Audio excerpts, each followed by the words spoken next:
Thank you all for participating today in today's workshop, Straight Talk with the Home Safety Sisters. So before I actually introduce our speakers, I'd like to review some general rules for the workshop. Right now, everybody is muted. We ask all workshop participants to stay muted throughout the workshop. You'll know that you are muted if you see a red slash through your microphone icon at the bottom of the screen. So all workshops are being recorded currently. Yes. And will be uploaded to our website at a later date for others to review. If you do not wish to have your video appear in the recording, please disable your video, and you can do so by clicking on the video camera icon located at the bottom of your screen. All workshops will be to ensure that you have a good view of the speakers at all times. You can select speaker view, and you can adjust the setting in the top right hand corner of your screen. Please type any questions that you may have in the chat box. There will be time at the end of the workshop for our speakers to answer questions. I'm going to go ahead and hopefully go on to this slide. And so with that said, our speakers for today's workshop are Kindra French and Caryn Leventhal. So Kindra and her husband, Gary, own 101 Mobility of San Diego. Kindra is a certified aging in place specialist and senior home safety specialist. She is passionate about helping people to live safely and independently at home. Kindra currently serves as president of the San Diego chapter of the National Aging in Place Council, serves on the San Diego Fall Prevention Task Force, thank you, and is active in the Caregiver Coalition. Kindra hosts a monthly program at the Carlsbad Senior Center called Successful Aging in Place. Her business 101 Mobility of San Diego is a recognized San Diego Live Well partner. And Caryn is a home accessibility consultant and proud owner of Senior's Choice. She has an extensive background in social work, sales, marketing, and construction, all within the senior industry. Caryn is a certified aging in place specialist and has been involved with the Fall Prevention Task Force for over 10 years. She speaks on a variety of topics, including fall prevention, home safety, aging in place, remodeling, and future-proofing your home. So please join me in welcoming Kindra and Caryn.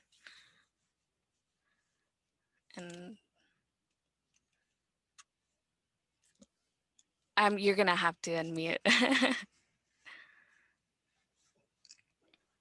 There we go. Hello, Yeah.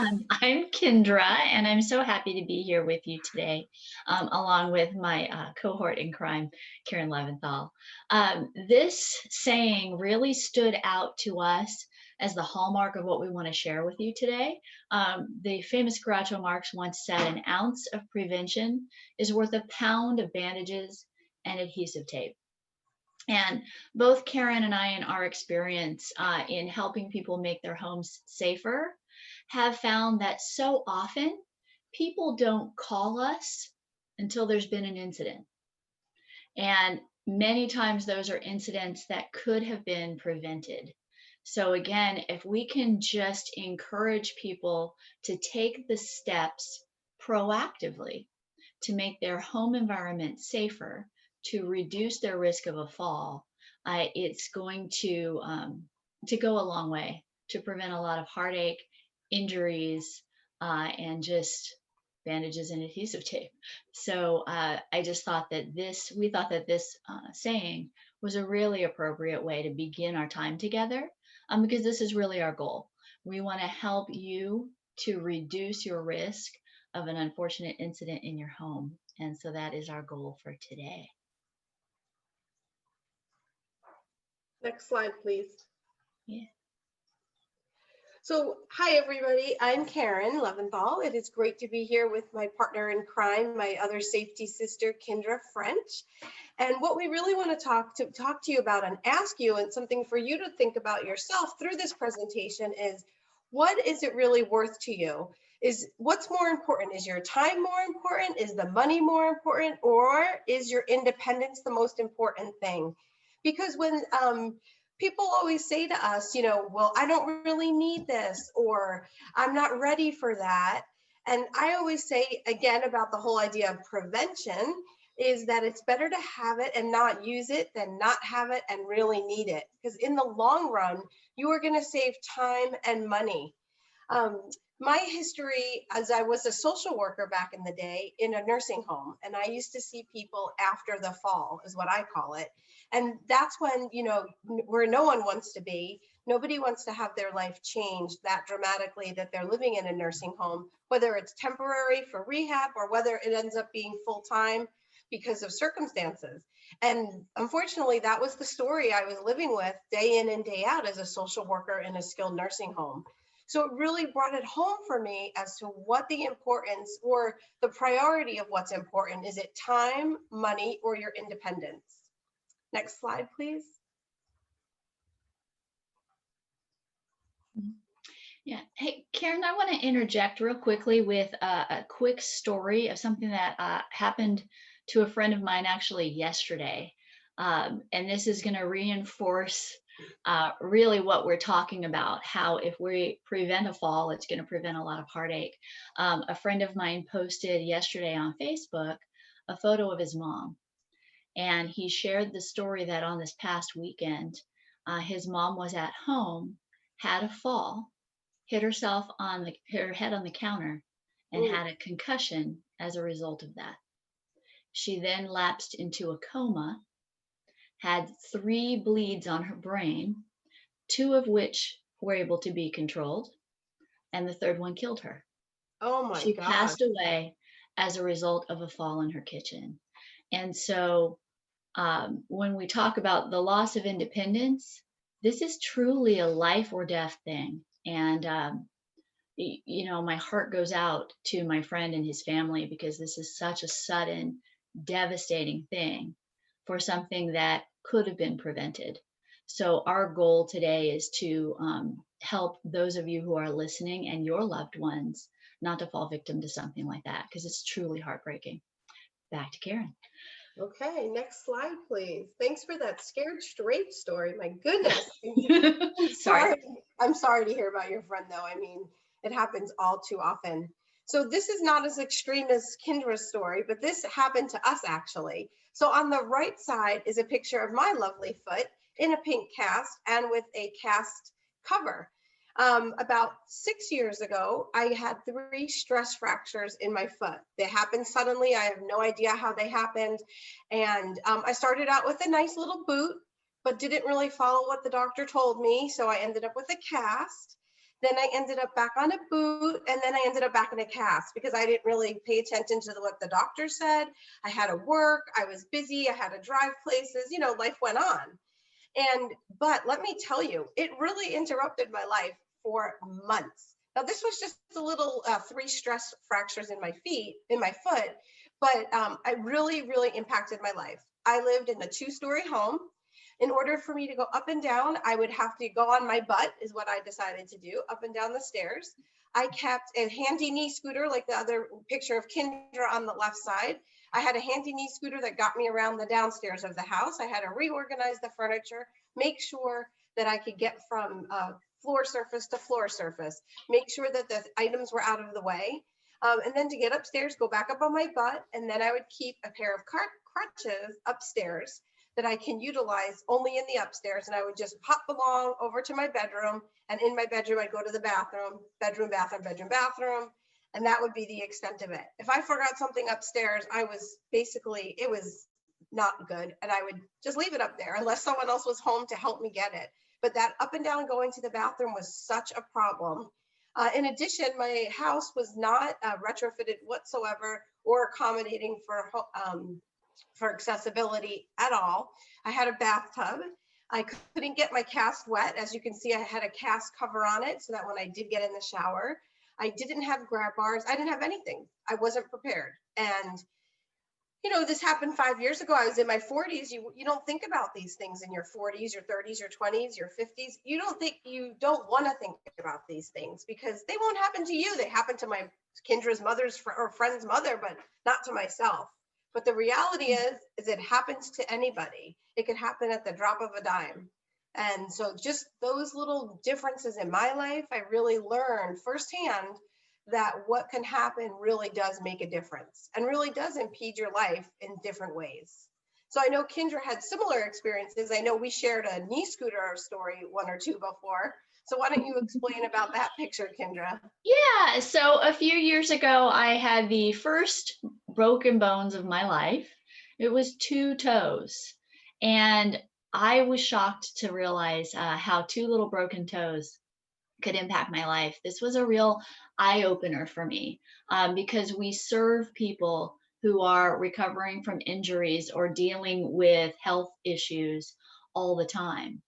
And for me, the 12 weeks I spent with my little knee scooter there were so eye opening for my own self, not just the inconveniences of when I go to a shopping center. Now I have to pay attention to where I park, and I get somewhere and I think I'm early for my hair appointment, and then realize that the salon is on the 2nd floor and I have no idea where the elevator is. So things like that were really eye opening to me.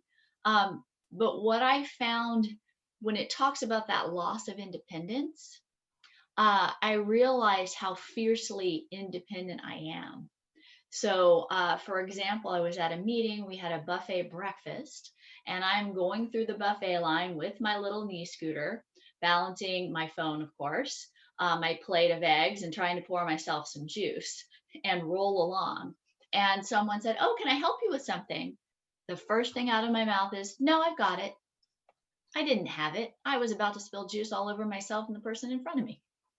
But that's me saying, "Hey, I've got it," caused me to realize just how much we as humans, and I think even as Americans, don't want to need help. We want to be able to do it all by ourselves, do it all independently.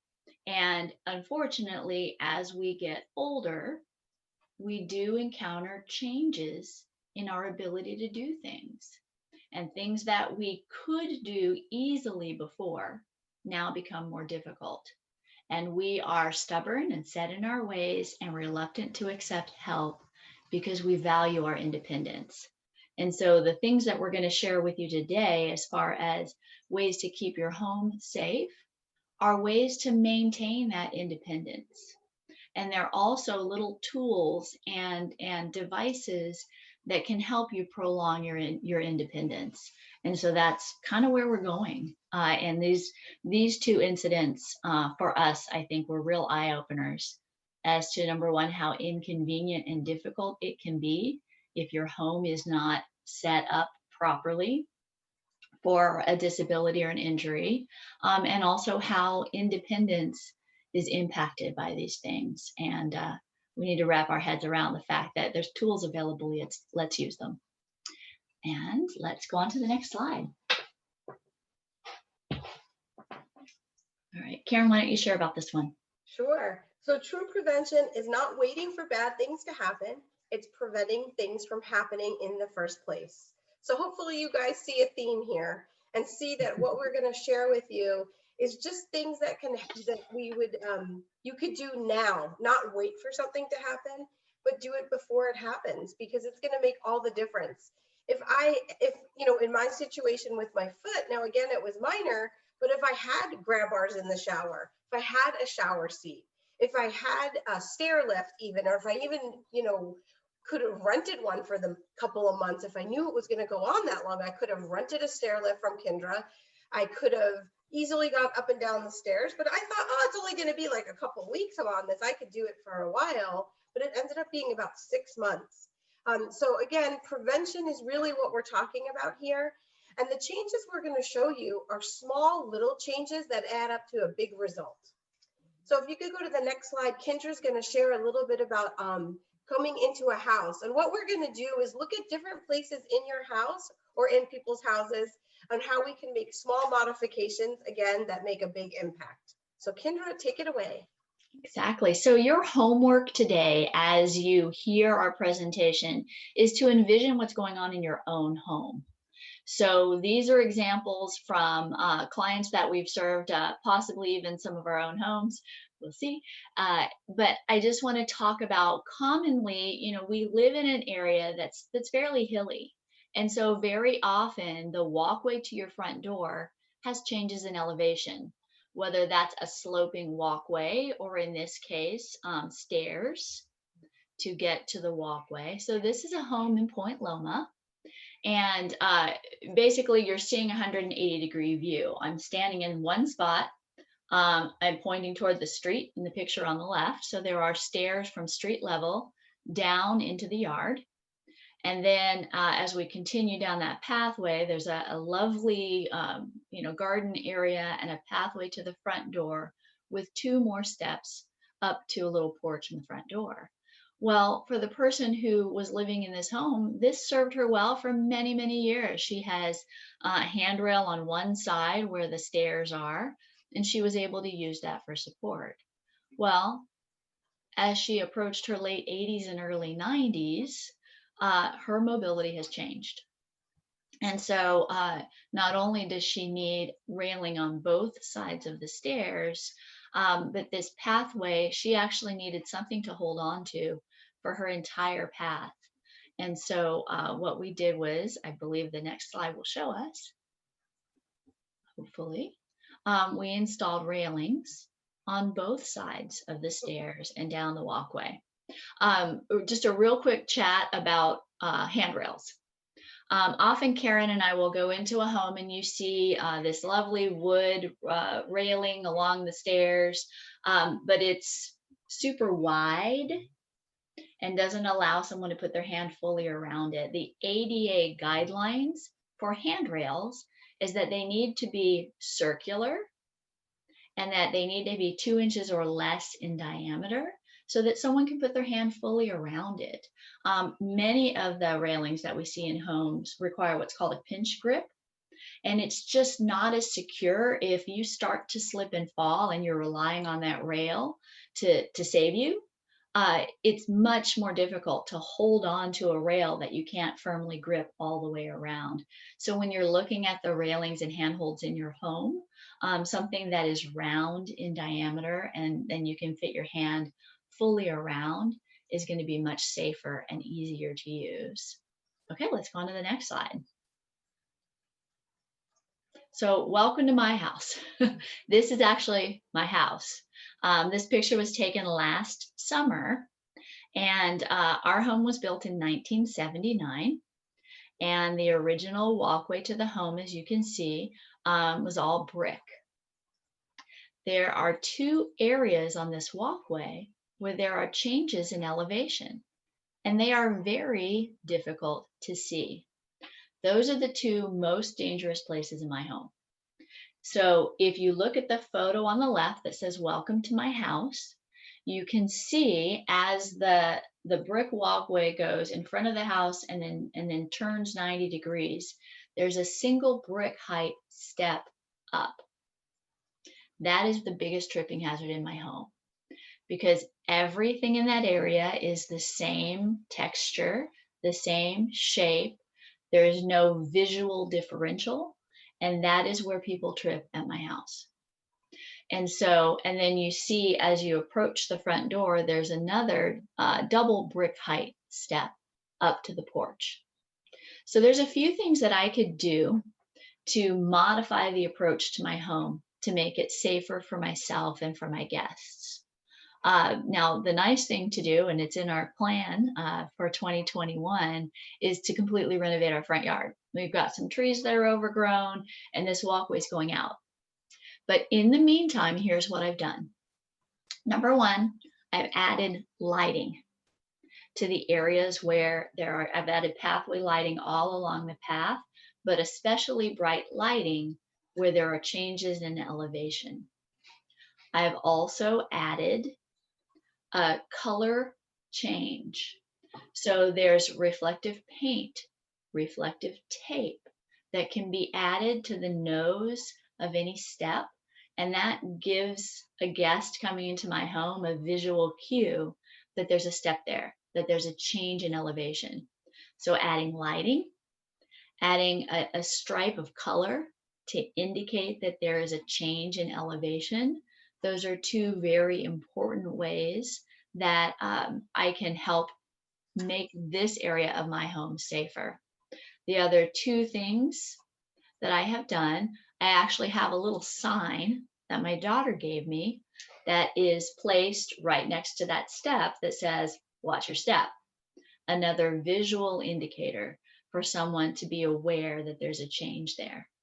The one thing I haven't yet done, but it's in the plan, is to put a handrail in both places where there's that change in elevation, that so someone has something secure to hold on to as they step up and step down.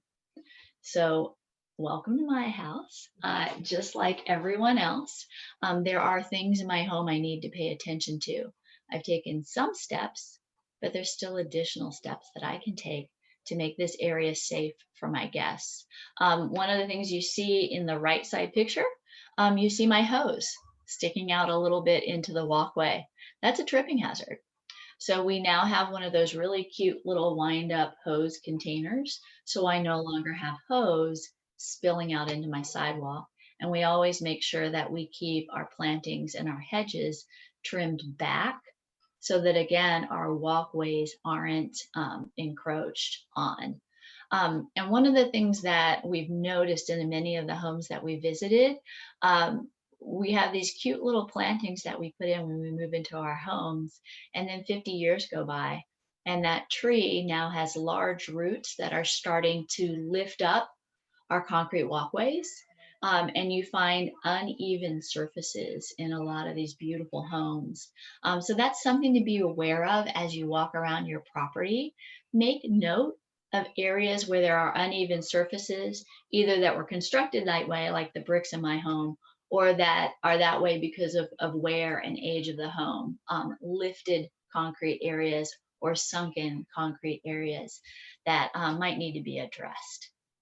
All right, we are done with the outside for now. Let's go to the next slide.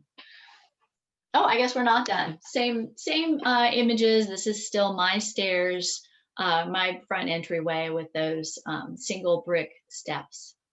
All right, let's move on because we've already talked through those. Kindra, let me interrupt you a second. I'm sorry. Sure. I think something we missed talking about is, what if you're in a wheelchair or a walker? How hard are those steps going to be to navigate? If you could go back, thank you. Yeah.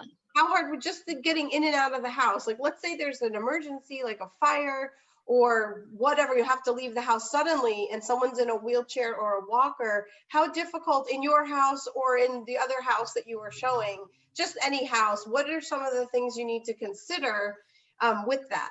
Yeah, that's a great point, Karen. So if someone is using a wheelchair, either temporarily or long term, it's really important to have a smooth path of egress.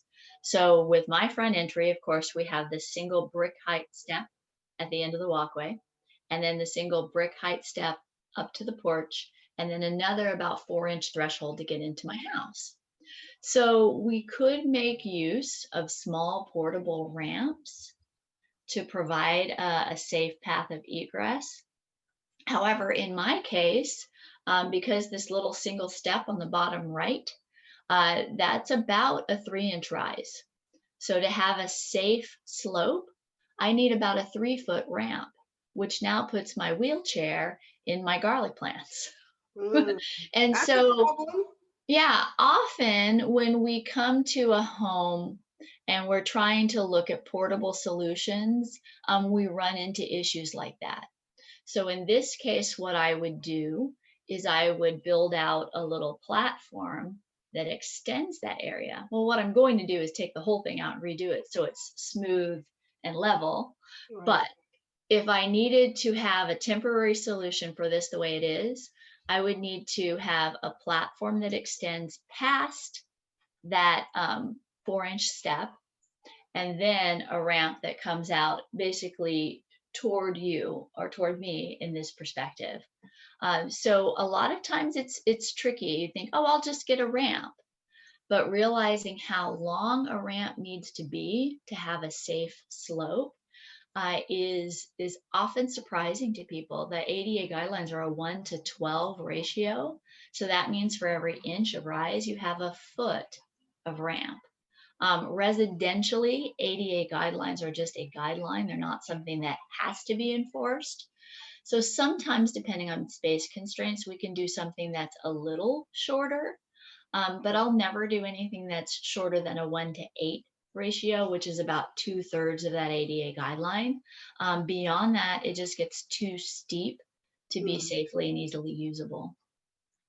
Thank you so much. I always think about that because it just that one little step, the 3 inches makes all the difference. And I get lots of people also saying to me, well, and especially with mobile homes, I get a lot of people saying, well, I just need a little ramp.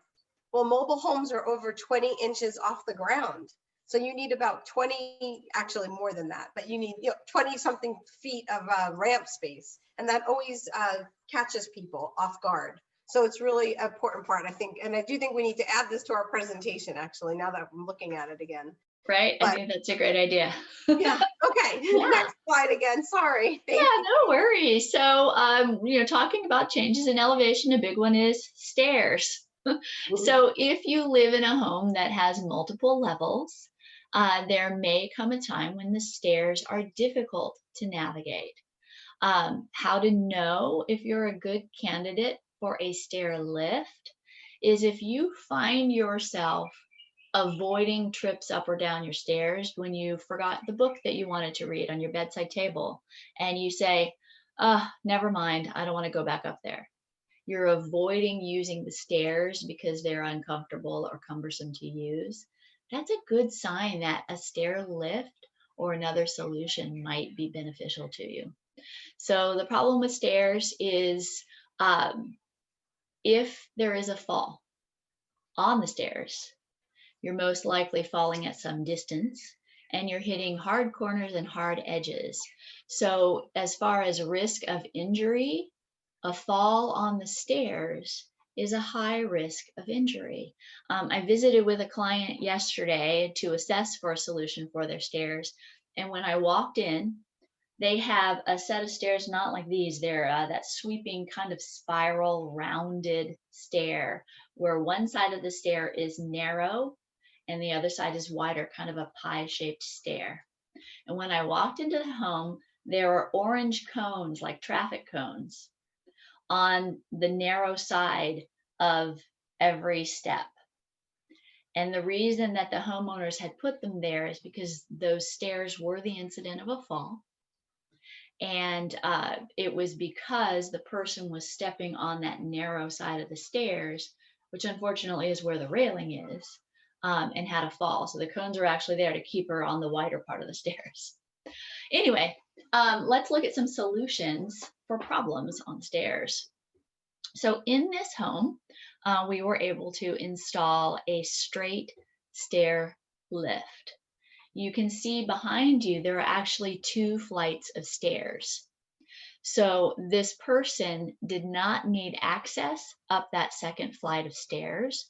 So this straight stair lift was a great solution. Straight stair lifts are something that are a stock item.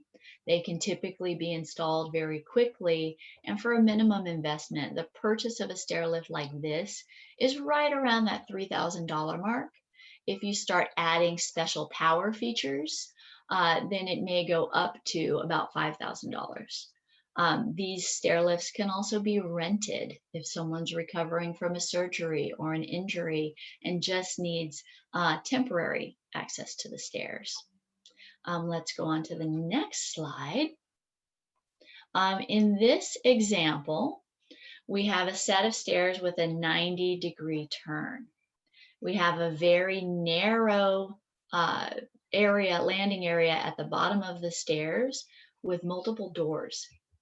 So the brown door that you see in the corner there is the front entrance, and around that corner at the end of the handrail that you don't see is also the door into the garage. So in this instance, we had a very small area. This is actually a jukebox in the upper left corner of the photo. So I'm standing on the top landing at the top of the stairs, taking a picture, looking down. That jukebox was a huge issue because it really narrowed the space available. And this is another incident where we were called after the fall. The mom that was living in this home fell down the top flight of stairs, hit her head on the jukebox, was in rehab for about 6 weeks. That gave us just enough time to make a custom stair lift that goes around this 90-degree bend for the home. The image that you see of the bottom landing with the shoes there, I often see people that leave their shoes at the bottom of the stairs. Big trip hazard. Find a new place for your shoes. In this case, they had to because that's where the chair is going to go. Let's look at the next slide. So there's our custom stair lift. That you can see that landing area has been cleared of some of the things that were cluttering. And that stair lift is actually making a 90-degree turn to go all the way up to the top of the stairs. Now, this type of solution, if you need one, they're custom made. Your starting price point for a solution like this is more than $10,000. And health insurance, Medicare insurance, do not consider this medical equipment, and it is therefore not covered by medical insurance. This is a private pay item, and that's something that's surprising to a lot of people, and I think it's important for you to know as you plan for the safety in your home.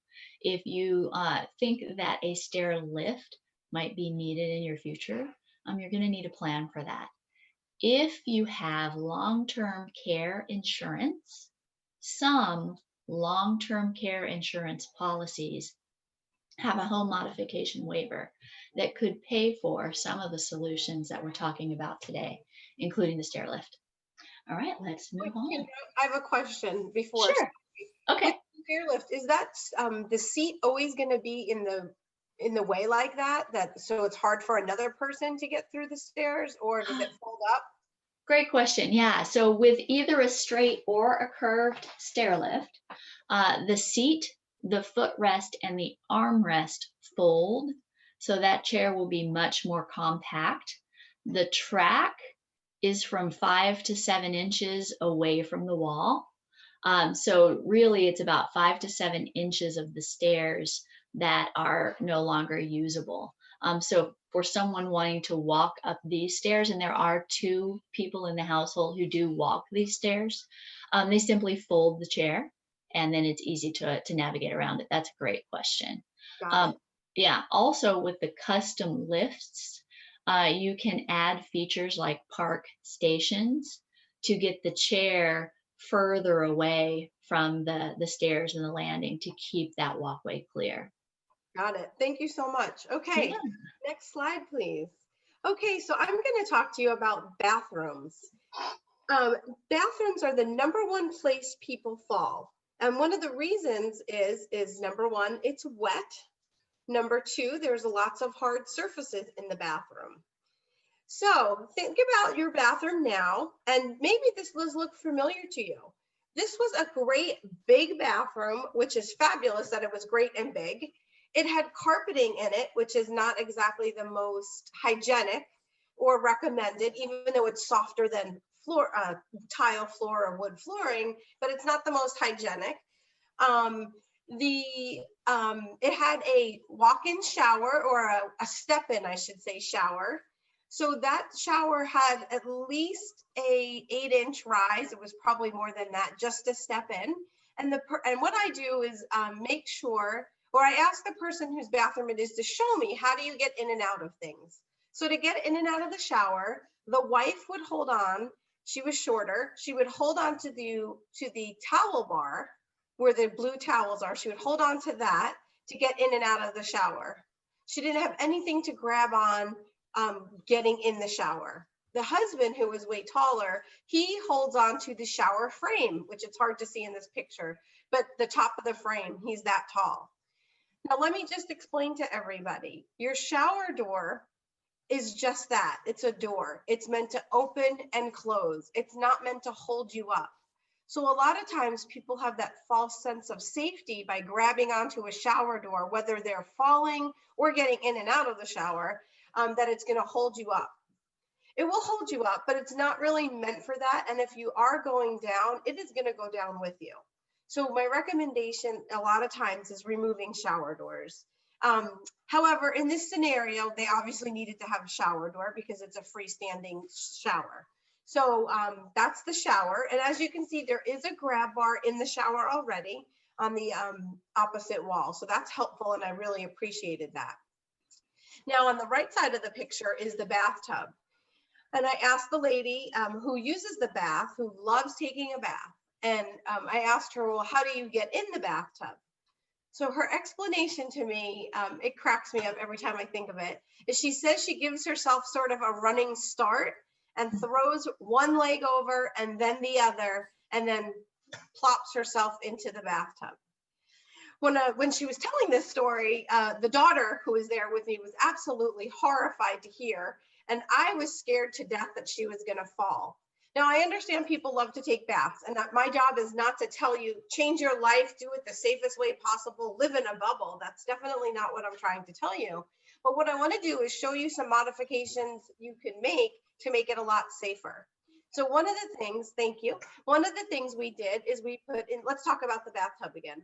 One of the things we did is put the grab bar that she can hold on to and steady herself to get in the bathtub, the one on the left side of the bathtub. I also instructed her how she can possibly maybe just sit down on that nice area and sit down, get herself together, get some balance, and then put her feet in, and then gently lower herself into the tub instead of giving herself a running quote unquote start. The other thing she told me was, and again, just by asking questions and really having her think about how she does things, she would hold on to the spigot to get out of the shower. To get out of the tub, excuse me. This tub has not been changed since the beginning of their house. The house is over 50 years old. That spigot's never been changed. And she would grab it and pull on it with all of her weight, like a grab bar, to get up out of the tub. So my suggestion and what we did as a solution was put the grab bar above the spigot, as you can see, horizontally, so that while she's sitting, she can grab onto that and pull herself up and steady herself with that grab bar. So those were the solutions we came up for the tub. The shower on the left-hand side, we installed, again, remember the problem was it was a step-in shower, and what we did is basically install a grab bar horizontally as you walk in. Now, normally in most showers, I try to install one vertically. It's a lot easier to grab onto. However, because of the design in the tile, if you see the change in the tile, that is exactly where I would have put a grab bar for ultimate safety, but it wouldn't go in that tile without cracking. So we had to do it in an alternate way. So there are recommended ways of doing things. And then of course, there's always plan B. So we also, you have to customize what your needs are. Okay, next slide, please. Right. Oh, Caryn, I have a question for you with regard to that slide. One thing I noticed is that they also have a traditional shower head. Is there something that they could do to make showering safer with the existing shower without a remodel besides adding grab bars? Sure. On the next slide, it'll show it to you actually, and I'll talk about it first thing. Okay, on the next slide here, thank you. The next slide, if you can see that shower head that's already existing, this is the before. The shower head that's already existing has a handheld shower head. The person who lives in this house again is super tall, and for him, it was super easy for him to reach that shower head, not a problem. He can take it down, it's a handheld one, he can use it and then put it back up, and it's a regular shower head. So that's one of the best solutions for shower heads. Instead of having a permanent one mounted, you can have one that's handheld. They even carry ones now with the dual shower head, one that's mounted and one that is handheld, and you could alter between using both of them at the same time or switch it to using only one at a time. So that's the shower head option. In this picture, again, this is the before picture. This family loved having shower doors again, even on their big garden tub. So this was their primary shower that they used. It was a garden tub. There's no area to sit on to to gently get yourself in. And the man happened to have Parkinson's who lived in this house. So again, the shower doors are not a good solution or recommendation for this scenario. But if you go to the next slide, I'll show you what we did. What we ended up doing is putting in a no threshold shower. So if you look at the picture on the right, you can see that we changed the flooring first of all. And what we did was make it a softer flooring that is waterproof so that if there is water that does get out of the shower, which is normal, usually you have a mat down and you want to make sure the mat is securely down. It's not a throwaway mat or one that doesn't have a rubber backing. So what we did is make it a no threshold shower. We did put shower doors because they insisted, honestly, of having shower doors. These are shower doors that are bifold. I'm sorry, not bifold, bypass doors. So they can go to either side. They have a trench drain in the front of the shower to let the water properly drain. Now, a lot of people feel like, oh my God, there's no different elevation in the floor to the shower. Where is the water going to go? Well, the whole entire trick or secret, I guess you would say, of a no threshold shower is that there is proper drainage and proper sloping of the shower pan. And that makes all the difference of where the water is going to go. So in this example, we have a trench drain, a drain across the whole entire front of the shower. On the left-hand side, you can see some of the features we put in the shower to make it safe. So like we talked about the shower head, this one has a handheld shower head on a pole. So it was adjustable for the wife and the husband to use. And you could sort of lock it in place at a different height and then easily adjust it or take it down and use it. We also put in a drop-down shower bench or shower seat so that it's out of the way. If you don't need it right now, you're having a good day, you feel very steady, you don't need it, you could leave the shower head, the shower bench up in the up position. If you're having a tough day, you need it for the balance, you could put the the seat down in the down position and you can sit on it. We also put a grab bar right next to the shower seat so it's easy to get up and down and give you some assistance.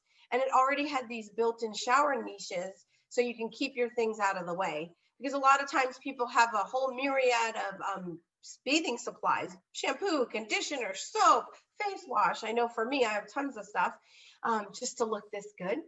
Ting. But just keeping things organized in the shower also make it helpful not to be a fall hazard.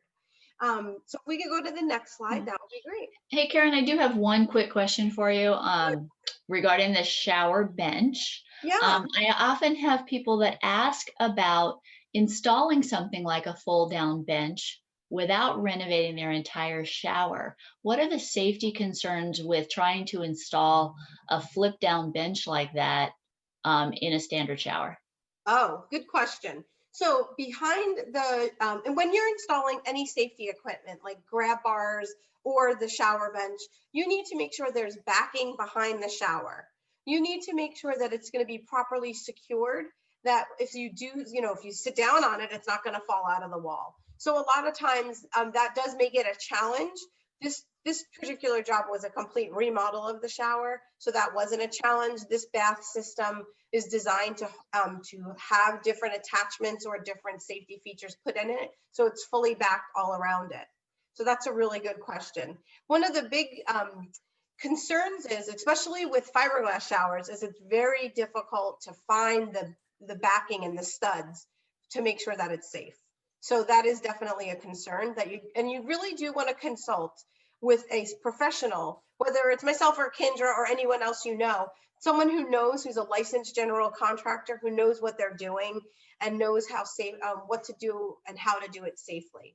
And then I did want to add one more thing. The nice benefit of the shower is like I said, there's no elevation change, no threshold change.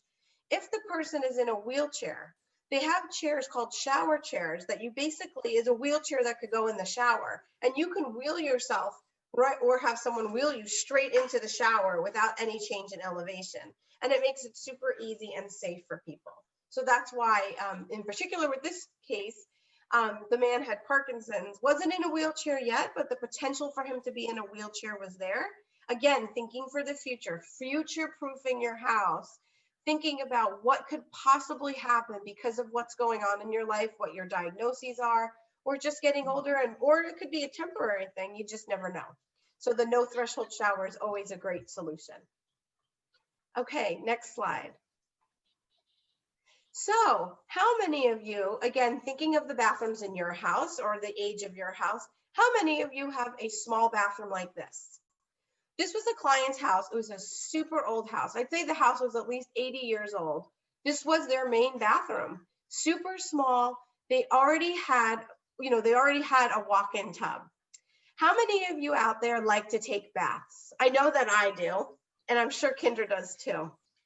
The nice thing about a walk-in tub is you can easily get in and out of the tub because you walk right into it. Now, when thinking about installing a walk-in tub, there's something I want you all to think about. Now, don't get grossed out. When you go in a walk-in tub, you have to, obviously naked, you walk into the tub, sit down, which is hard to see, but there is a seat on the left side of the tub, sit down and close the door. And then you turn on the water to fill the tub. You can't get your tub nice and cozy, warm, the temperature you like it, let the water run, fill it up, and then get in the tub. You have to be in the tub while it's filling. So that is something that people don't really think about when they're looking at doing a walk-in tub. I know there's lots of commercials for them and everyone thinks, oh my God, that is the perfect solution. It is a great solution. I'm not minimizing the solution. Is it the solution for everybody? Not always. You really do need to consider different things when coming up with this, when thinking about a walk-in tub. The nice thing about this tub though is is it has the handheld shower head on a grab bar in this case. They attached it to a grab bar vertically. So that is good that they had the handheld shower so they could stand up and shower off after they're done. And also on the right-hand side, the horizontal grab bar, that towel bar is a grab bar. So they use that to help them get in and out. So I did appreciate that. However, they didn't really use the tub for the tub. So what we decided to do, if you show the next slide, is put in a walk-in or roll-in shower. So that really helped. It had the handheld shower head, like we discussed. We used a shower curtain, which is a much safer solution, especially in that small space.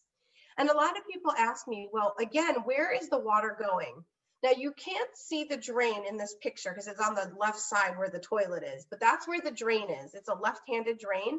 Again, it's the shower pan that's sloping that makes all the difference.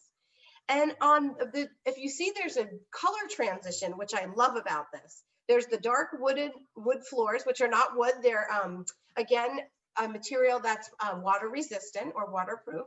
And there's a little rubber gasket, so to speak, which it's difficult to see.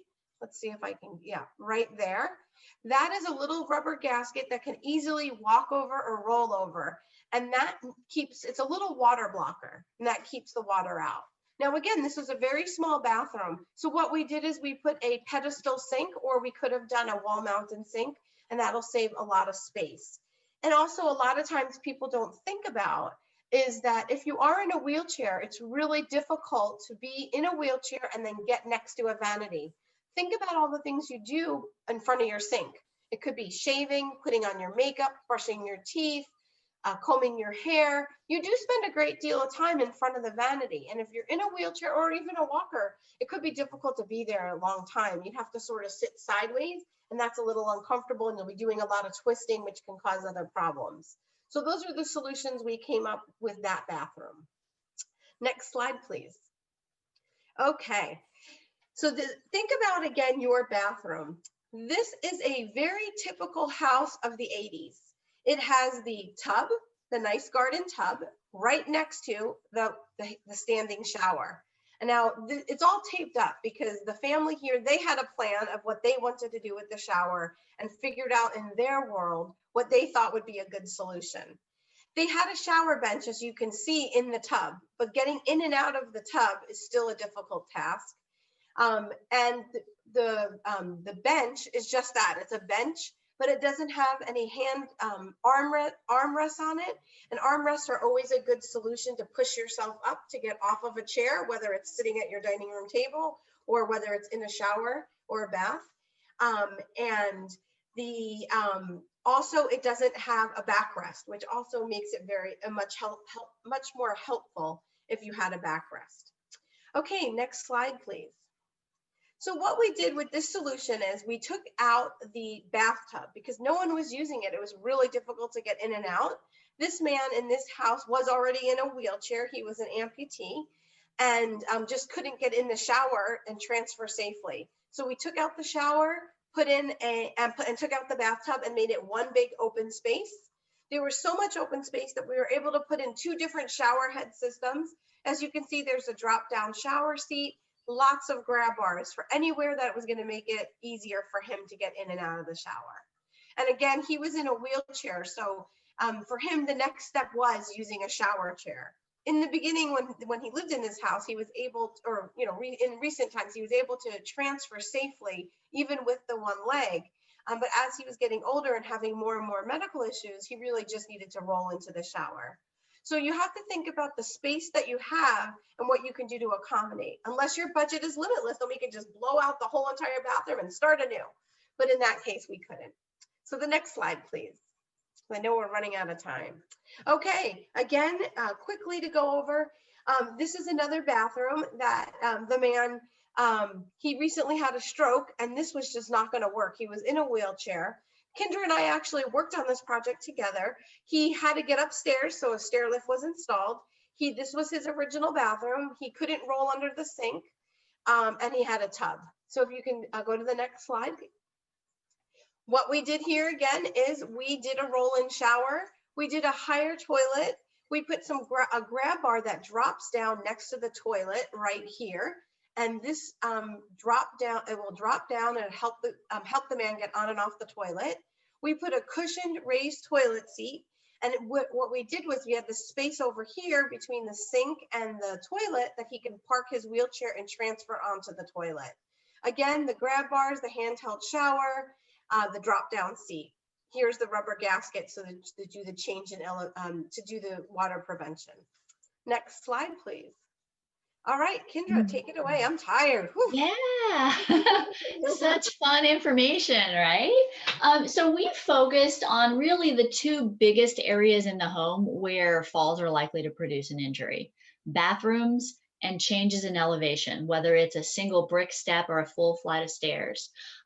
Most falls occur in the bathroom because it's a wet, slippery environment with lots of hard surfaces. In my humble opinion, grab bars should be a construction standard in every home because slipping and falling in the shower is not an age thing. It's a wet, slippery environment thing. Okay, off my soapbox on that. Let's talk about this slide and why we chose to conclude with it. You have so much power to bring awareness and prevention and change. Thank you for spending the last hour with us. However, if all this was a way to spend an hour, then we haven't done our jobs. What we are hoping is that the things that you've heard today are going to trigger some thinking in your own life, or maybe for someone that you care about, to recognize these dangers in your own home and not just say, I should do something about that someday, but to take action. So you have now been empowered. You are now aware. Allow yourself, as you walk around your home or the home of a loved one, to make note of things that are potential dangers, that you can prevent a fall at home.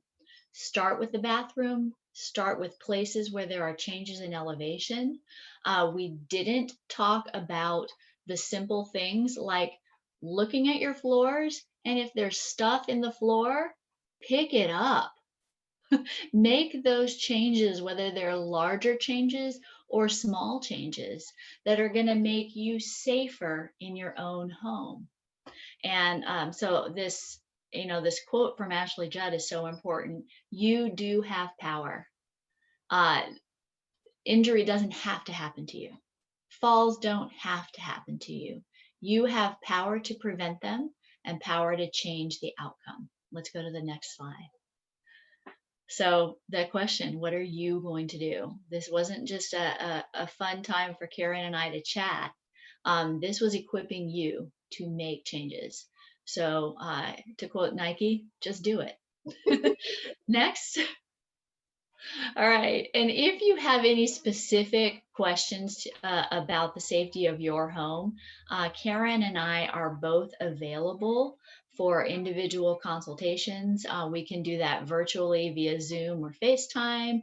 If you're comfortable having either of us in your home, we can do that.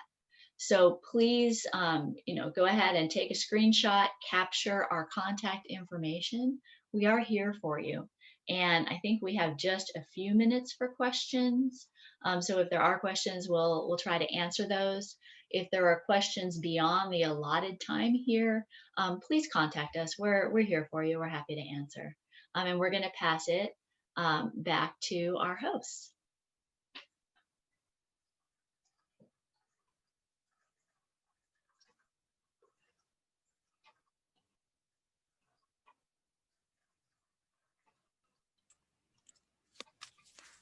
Hi, everybody. Thank you so much for all that valuable, important information, Caryn and Kindra. Definitely, I think I have to think about those home modifications too, even as a young person. But so I'm gonna go ahead and see if there are any questions in the chat. I did see a question in there that said that asked for contact information. I have posted that in the chat for you to copy and paste. And let's see. You're gonna have to give me a second with all these screens. All right, if we have any more questions. Does insurance typically cover bathroom renovations? Is that? Sure, I can answer that. So I don't know what kind of insurance they're talking about. Regular health insurance will not cover any type of renovations whatsoever. So Medicare or any like Kaiser scripts or anything, none of your medical insurance will cover any renovations. What will cover possibly is if you have long-term care insurance. And if you have a rider for home modifications, then it can cover some of it. Depends on the policy. I always recommend people to look at their policy and call the company and ask questions, or call their agent that they purchased the policy with and ask the questions. Not all policies have it. And I've been in business over 12 years. I think I've only had 2 or 3 cases that have used long-term care insurance to do it. It's not that common, to be honest with you. People don't think about it. They're looking more, when you're getting the policy, you're looking at the home care piece of it or the long-term care nursing home piece of it, not the home place. But as you know, as things are happening in this world, especially now with COVID, people more and more are wanting to stay in their home. They're not wanting to go to a community or obviously a nursing home. Nobody grows up saying, I want to grow up and live in a nursing home. That just doesn't happen. So people more and more are looking at these home renovations that they can do. And then someone else just asked, do you have your own contractors you work with, or the homeowners provide their own? Both Kindra and I are general licensed general contractors, so we have our licenses. And so depending on the project, we either do the project for you, or we have lots of referrals that we can give you to have the project done. Someone else asked, does the medical insurance cover the installation? No. The insurance, again, does not cover any of this. And I know people are shocked by that and they can't believe it because they keep asking the question. And it's really disappointing. Kindra and I both talk about this all the time. It's like, unfortunately, these things are not covered. Not even installation of grab bars. They feel that it's too big of a liability. Sure, hold on one second, Kindra. They feel it's too big of a liability. Medicare won't pay for that kind of stuff because it's too big of a liability that if something happens, they'll be the ones held liable. So that's why it's really important to hire somebody who's a general contractor or a licensed contractor that can do the installation for you, that knows what they're doing. Kindra. Absolutely. And just to add on to that, I saw another follow-up question regarding DME. There is some durable medical equipment, like possibly a shower chair, that may have some coverage depending on your plan. For example, you can typically get a manual wheelchair provided for you if it's needed. What you can't get from that insurance is the ramp to get the wheelchair into the house. They may provide a hospital bed if the situation warrants it. But there are any renovation, any construction that needs to be done in the home is not going to be covered by the insurance. And again, though, some modifications could be tax deductible as a medical expense. Specifically, equipment installed in the home, like a stair lift, could be tax deductible. And that's something you want to check with the person who prepares your taxes to confirm that. All right. I think we are running out of time here. So thank you all for the valuable information once again. If anybody has any additional questions, feel free to email our healthierliving@sdcounty.ca.gov, which I posted on the chat as well. And we can get those questions to Kindra and Caryn, of course. And you also have their contact information right above.